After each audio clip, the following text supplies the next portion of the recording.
निर्णय चाहिँ 1 नम्बरको निर्णय चाहिँ बाढीबाट क्षतिग्रस्त सिन्धुली सडकको आपतकालीन पुनर्स्थापनाको लागि जापान सरकारबाट प्राप्त हुने 2.8 अर्ब जापानी येन बराबरको अनुदान सहायता स्वीकार गर्ने निर्णय भएको छ। त्यस्तै अर्थ मन्त्रालयकै दोस्रो प्रस्तावको दोस्रो निर्णय छ रानी जमरा गुरुरिया सिंचाई आयोजना तेस्रो चरणका लागि विश्व ब्याङ्क समूहको अन्तर्राष्ट्रिय विकास संस्थाबाट प्राप्त हुने 137 मिलियन अमेरिकी डलर करिब 18 अर्ब 92 करोड नेपाली रुपैयाँ बराबरको सहुलियतपूर्ण ऋण सहायता स्वीकार गर्ने पनि निर्णय भएको छ। त्यस्तै अर्थ मन्त्रालयकै प्रस्तावको तेस्रो निर्णय छ विद्युत वितरण प्रणाली स्तरोन्नति तथा सुदृढीकरण आयोजनाको लागि विश्व ब्याङ्क समूहको अन्तर्राष्ट्रिय विकास संस्थाबाट प्राप्त हुने 86.7 मिलियन अमेरिकी डलर बराबरको सर्टर म्याच्युरिटी लोन तथा 33.3 मिलियन अमेरिकी डलर बराबरको सहुलियतपूर्ण ऋण गरी जम्मा 120 मिलियन अमेरिकी डलर करिब 16 अर्ब 74 करोड नेपाली रुपैयाँ बराबरको सहुलियतपूर्ण ऋण सहायता स्वीकार गर्ने पनि निर्णय भएको छ। त्यस्तै अर्थ मन्त्रालयकै प्रस्तावको अर्को चौथो निर्णय छ पावर डिस्ट्रिब्युसन स्ट्रेङ्थनिङ प्रोग्राम POSISP को लागि जर्मन सरकारले प्रदान गर्ने 20 मिलियन युरो बराबरको अनुदान सहायता स्वीकार गर्ने पनि निर्णय भएको छ। पाँचौं निर्णय चाहिँ अर्थ मन्त्रालयको प्रस्तावको छ राज्य कोषबाट लगानी भएका प्रतिष्ठान बोर्ड समिति तथा सार्वजनिक संस्थान लगायत निकायका पदाधिकारी र कर्मचारीको पारिश्रमिक सेवा सुविधामा एकरूपता कायम गर्ने सम्बन्धमा सुझावसहितको प्रतिवेदन पेश गर्न श्री रामु प्रसाद पौडेल पर्वतको संयोजकतामा श्री रमेश प्रसाद शिवाकोटी दोलखा र श्री चन्द्री प्रसाद घिमिरे ललितपुर सदस्य रहने गरी कार्यदल गठन गरिएको कुरा जानकारी गराउन चाहन्छु। जस्तै छैटौं निर्णय छ उद्योग वाणिज्य तथा आपूर्ति मन्त्रालयको प्रस्तावको नेपाल भारत पारवान सन्धि 2023 को प्रोटोकलमा संशोधन गर्ने सम्बन्धी लेटर अफ एक्सचेन्ज स्वीकृत गर्ने र उक्त LOE-मा नेपाल सरकारको तर्फबाट हस्ताक्षर गर्न अख्तियारी प्रदान गर्ने निर्णय पनि भएको छ।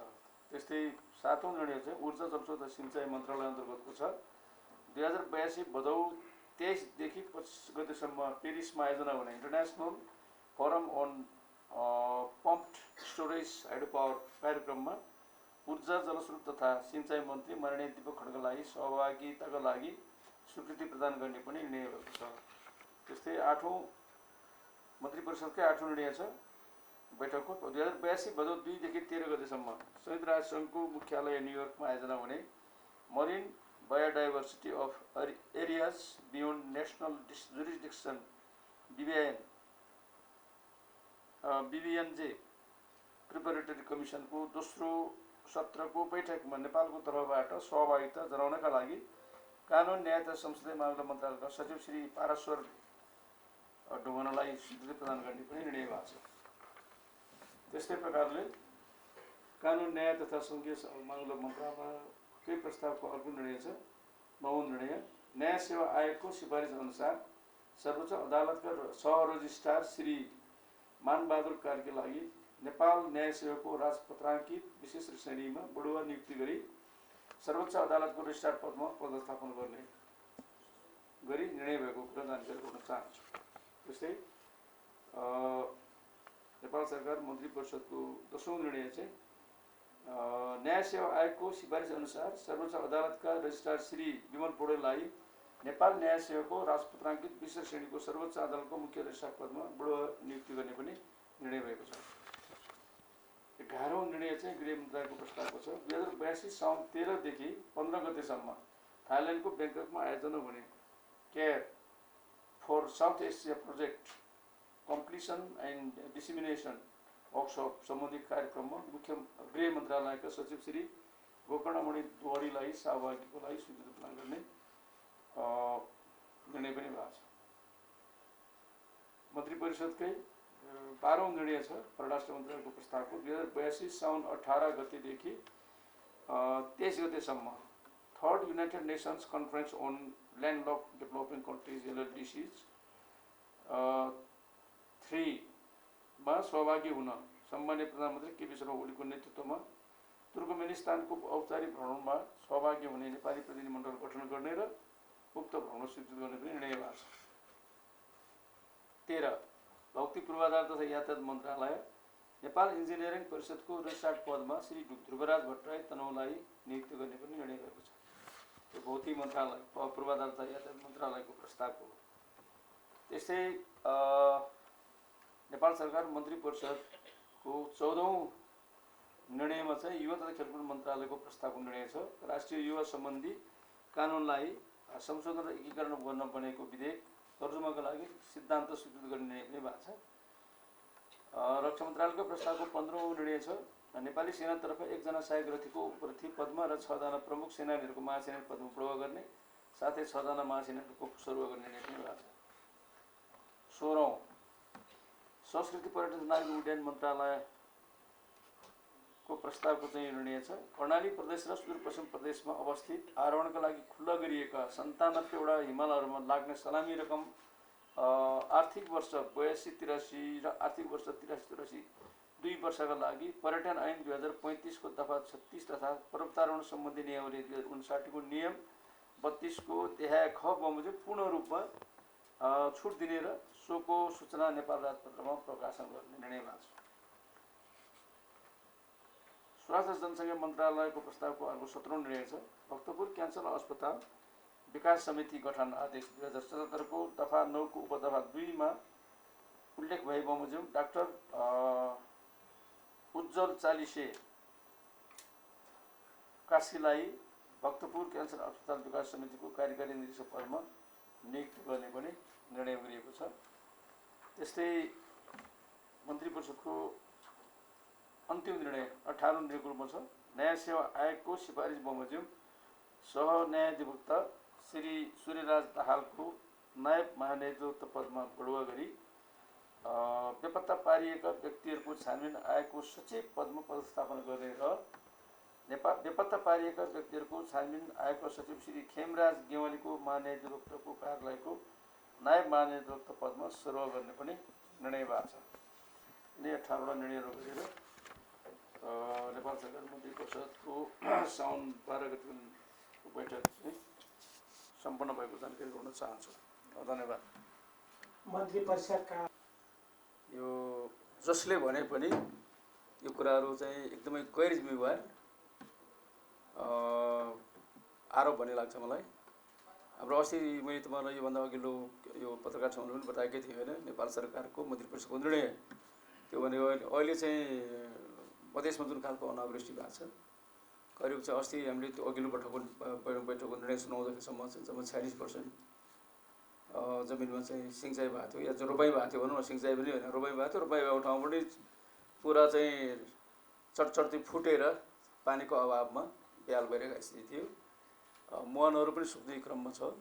तर जलभण्डार पनि अलिक कम भएर चाहिँ माथि अहिले हामीले प्रयोग गरेको ट्युबवेलहरू पनि राम्रोसँग काम नगरेको परिस्थितिमा चाहिँ यो सङ्कटग्रस्त क्षेत्र होइन, विपद सङ्कटग्रस्त क्षेत्र हाम्रो विपद प्राधिकरण न्यूनीकरण प्राधिकरणको चाहिँ ऐनअनुसार चाहिँ यस्तो सङ्कट भयो भने के अरे कहिले चाहिँ हामी महामारीको सङ्कट हुन्छ, कहिले भूकम्पको सङ्कट हुन्छ, कहिले बाढी पहिरोको सङ्कट हुन्छ, कहिले अतिवृष्टिको, कहिले अनावृष्टिको सङ्कट हुन्छ।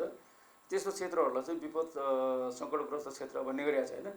त्यसो भएर त्यसको मैले त्यति अघिल्लो पनि अस्ति पनि व्याख्या गरेको थिएँ। यो विपद सङ्कटग्रस्त क्षेत्र घोषणा गर्नुको कारण के मात्रै हो भनेदेखि अब तत्काल हामीले चाहिँ राहत गर्नु पऱ्यो, उपलब्ध गराउनु पऱ्यो। धान रोप्न नसकेका ठाउँमा धान रोप्ने परिस्थिति निर्माण गर्नु पऱ्यो, पानीको प्रबन्ध गर्नु पर्ने, डिप बोरिङ गरेर अब घर घरको धारमा पानीको अभाव भइसक्यो, पानी पुर्याउनु पर्ने भयो। त्यसको लागि अहिलेको हाम्रो बजेटमा त्यो सबै कुरा त यस्तो चाहिँ सङ्कट आइहाल्यो भने बजेटको व्यवस्थापन छैन।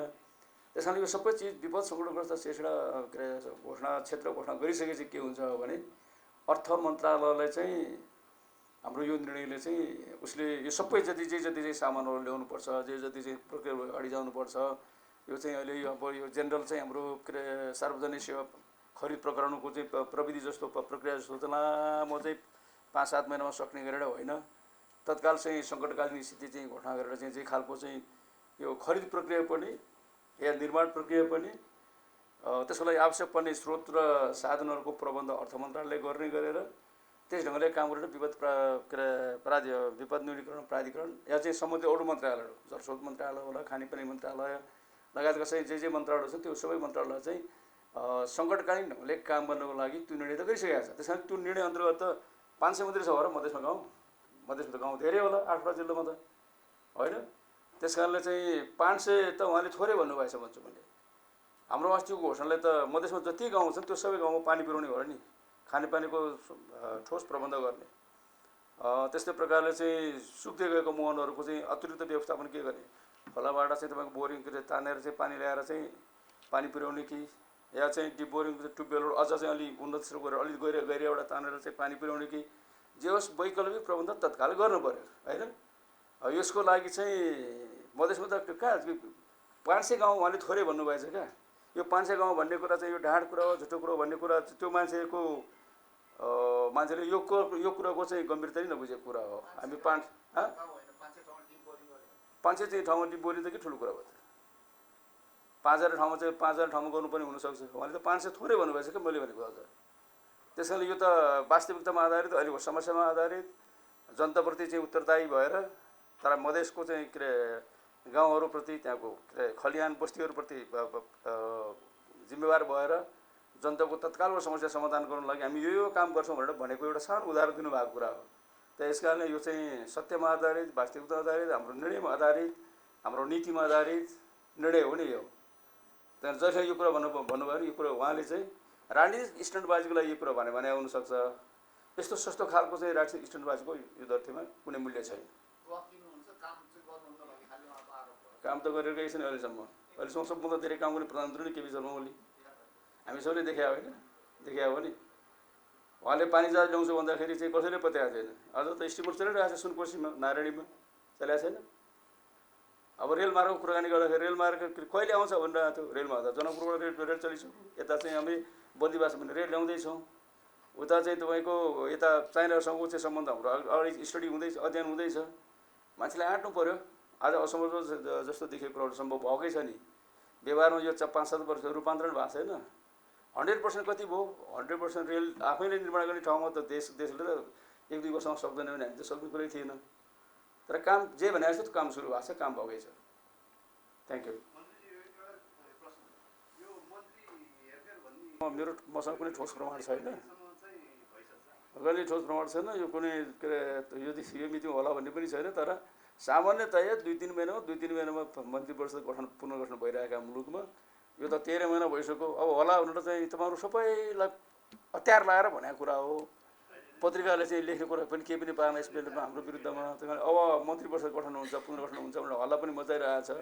यो कुरा अस्वाभाविक पनि छैन, हुन पनि सक्छ होइन।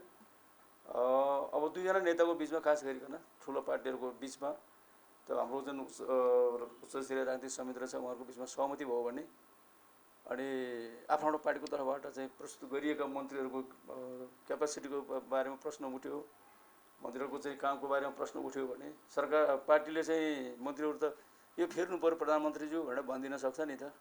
त्यसो भयो भने त परिवर्तन हुनसक्छ, पुनर्गठन हुनसक्छ, फेरिन सक्छ, हेरफेर हुनसक्छ नि। तर हाम्रो कोलिसन हेरफेर होइन, कोलिसनभित्रै व्यक्तिमा चाहिँ हेरफेर हुन सक्ने कुरा त सधैँ चाहिँ खुला रहन्छ, त्यो सधैँ खुला रहन्छ। तर खै प्रधानमन्त्रीको मुखबाट मैले अहिले नै फलाना दिनमा हुन्छ भनेर मैले सुनेको चाहिँ छैन। धन्यवाद।